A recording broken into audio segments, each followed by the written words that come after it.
తెలంగాణ రాష్ట్ర ప్రభుత్వానికి ముఖ్యమంత్రి రేవంత్ రెడ్డి నాయకత్వంలో పనిచేస్తున్న కాంగ్రెస్ ప్రభుత్వానికి ఏం పని చేయాలో ఎట్లా చేయాలో అర్థం కావడం లేదు. పరిపాలన అంటే తెలియని వాళ్ళు, అజ్ఞానులు, మూర్ఖులు అధికారంలోకి వచ్చి కూర్చున్నారు. ఏదో పద్ధతుల్లో టైంపాస్ చేయాలి, ఏదో పద్ధతిలో మీడియాని ఎంగేజ్ చేయాలి, సమస్యల్ని పక్కదారి పట్టించాలి అన్న ఆలోచనతోనే ప్రభుత్వాన్ని నడుపుతున్నారు. ప్రజా సంక్షేమం లేదు, రాష్ట్ర అభివృద్ధి లేదు. ఈ రాష్ట్రంలో కనీస వసతుల కల్పన కొత్తగా వీలు చేసేది ఏం లేదు, కానీ కేసీఆర్ చేసిన వారిని కొనసాగింపు చేయడం కూడా సాధ్యం కావడం లేదు. ఒక అరాచకమైన స్థితిలో తెలంగాణ రాష్ట్రం ఉంది. గతంలో ఏదైనా క్యాబినెట్ మీటింగ్ నడుస్తుంది, వస్తుంది, క్యాబినెట్ మీటింగ్ అవుతుంది అని అంటే ఎదురు చూదురు జనం. తెలంగాణలో కేసీఆర్ క్యాబినెట్ పెట్టినట్టే తప్పకుండా దాని నుంచి ఏదో ఒక అవుట్పుట్ వస్తుంది, ప్రజలకు సంబంధించి ప్రజలకు ఉపయోగకరమైన ఏదో ఒక అంశం వస్తుంది. దాంట్లో నుండి ఓ సంక్షేమ పథకమో, ఒక అభివృద్ధి పథకమో, రాష్ట్ర అభివృద్ధికి సంబంధించి పరిపాలనలో ఏదో ఒక కొత్తదనం వస్తుందని చెప్పి ప్రజలు ఎదురు చూద్దరు. కనుక కొంతకాలంగా ఈ రాష్ట్రంలో క్యాబినెట్ సమావేశం అంటే కూడా ప్రజలు పట్టించుకునే పరిస్థితుల్లో లేరు. ఎందుకంటే అది ఎప్పుడు జరుగుతుందో, ఎక్కడ జరుగుతుందో, ఏమవుతుందో కూడా పట్టించుకోవట్లేరు.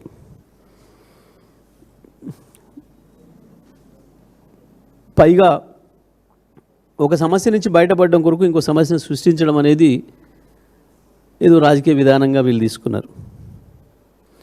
వాస్తవానికి నిన్న క్యాబినెట్లో వాళ్ళు తీసుకున్న నిర్ణయం రిజిస్ట్రేషన్ ఛార్జీల పెంపుదల కొరకు, రాష్ట్రంలో భూముల ధర పెంపుదల కొరకు మాత్రమే నిన్న తీసుకుంది. దాంట్లో నుంచి పక్కదారి పట్టించడానికి ఇవాళ వడ్ల కొనుగోళ్ళు ఆగిపోయి ఉన్నాయి. ఇప్పటి వరకు కేవలం 14 లక్షల మెట్రిక్ టన్నులు కొన్నామని చెప్పి సిగ్గు విడిచి సివిల్ శాఖ మంత్రి నిన్న చెప్పుకున్నాడు. ఒక దిక్కు మంచినీళ్ళకు తీవ్ర సమస్య ఉంది. స్వయంగా కాంగ్రెస్ పార్టీ సంబంధించిన సర్పంచులు, కౌన్సిలర్లే ధర్నాలు చేస్తున్నారు రోడ్లపైన మళ్ళీ బిందెలు పట్టుకొని. విద్యుత్ పరిస్థితి మరీ దారుణంగా తయారైంది.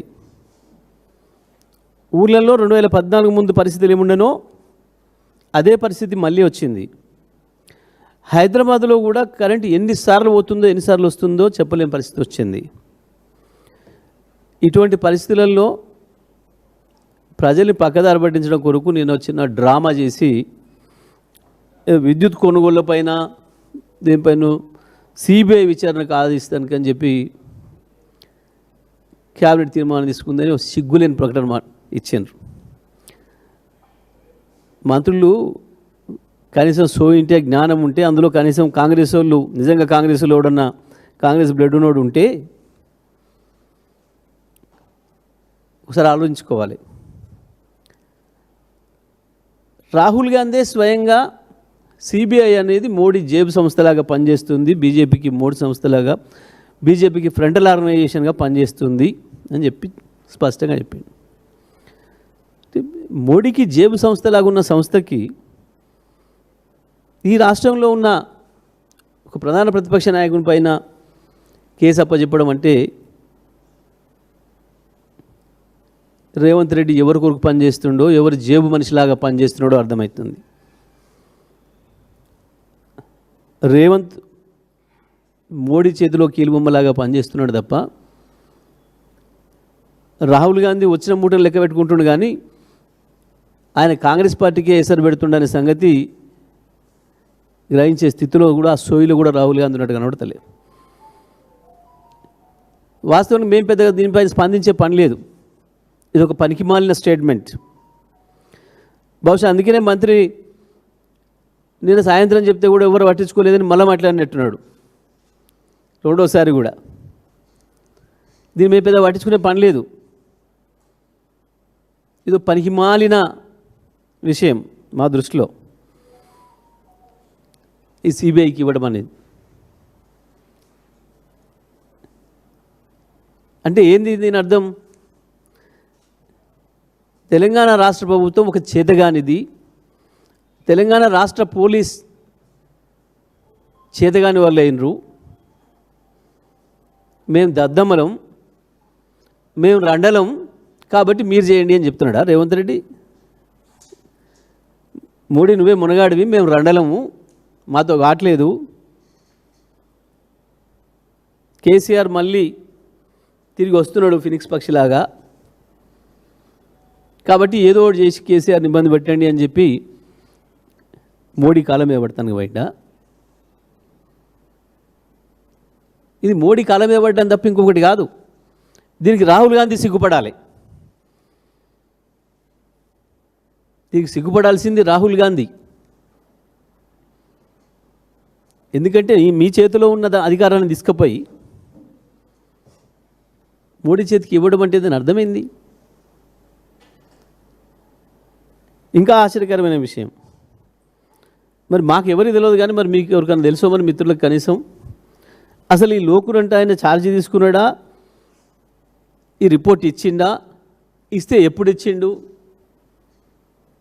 ఇది ఎక్కడుంది, ఇన్ని రోజులు ఎక్కడ దాచిపెట్టినరు, ఎవరికైనా తెలుసా ఈ రాష్ట్రంలో?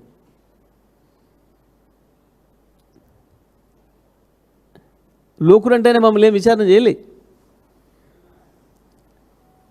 లోకురు గారు కేసీఆర్ గారికో ఇతరులకో ఎవరికి కూడా ఏం నోటీసులు ఇవ్వలే, సమాచారం ఇవ్వలే, మమ్మల్ని పిలిచి మాట్లాడలే, విచారణే జరగలేదు. లోకురు నాయకత్వంలో విచారణే జరగలేదు. మరి ఇంతకు కమిషన్ నివేదిక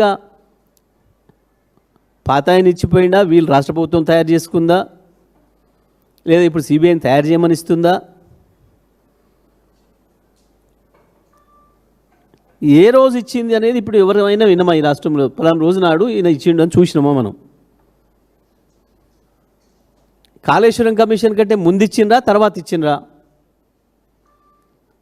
కాళేశ్వరం కమిషన్ మీద అధికారులతో కమిటీ వేసిండ్రు, మంత్రులతో కమిటీ వేసిండ్రు, లోపల మాట్లాడినరు, బయట మాట్లాడినరు, హౌస్లో మాట్లాడినరు, చాలా చర్చలు చేసిర్రు. ఆఖరికి మాతో కాదు, మేము దీన్ని మాట్లాడితే మాకే తనలు పడుతున్నాయి, మా వీపే పలుకుతుంది, ఎదురొస్తుంది మాకు అని చెప్పి తీసుకుపోయి సిబిఐ కాలకాడబడి అప్పుడే సిబిఐకి ఇచ్చినామన్నారు. ఇంతకు మరి ఈ నివేదిక అనేది కాళేశ్వరం నివేదిక కంటే ముందు వచ్చిందా, తర్వాత వచ్చిందా? ఎందుకు పబ్లిక్ డొమినియన్లో పెట్టలేదు? ఎందుకు ప్రజల ముందు పెట్టలేదు? కాళేశ్వరాన్ని ఏదైతే కాళేశ్వరం నివేదికను తీసుకొచ్చి దాంట్లో పెట్టినరో శాసనసభలో, ఎందుకు ఇది నిజంగా నివేదిక కనుక జస్టిస్ లోకూర్ గారే ఇచ్చుంటే ఎందుకు పెట్టలే? దీని అర్థమైంది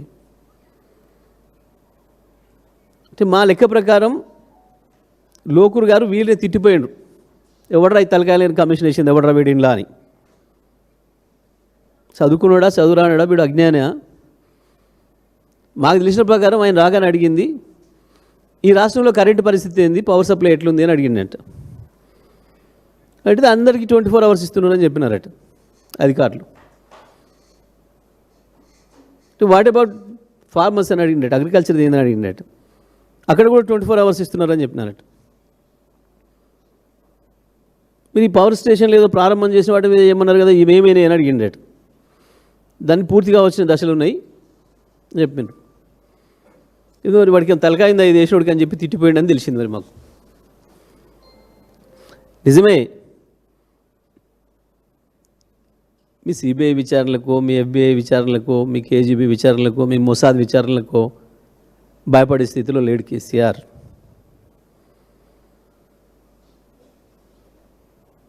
ఈ విచారణలు ఏమీ చేయలేవు మమ్మల్ని. మేమే కదా ఛాలెంజ్ చేసినాం నిండు శాసనసభలో. మీలాగా అక్కడిక్కడ చెత్తబాగుడు బాగలే. స్కూల్ పిల్లల దగ్గర పోయిన కేసీఆర్ మీద బూతులు, మహిళల మీటింగ్ పోయిన కేసీఆర్ మీద బూతులు, ఏమైనా ఆధ్యాత్మిక సమావేశానికి పోయిన కేసీఆర్ గారి పైన బూతులు నువ్వు మాట్లాడినట్టు మేము మాట్లాడలే.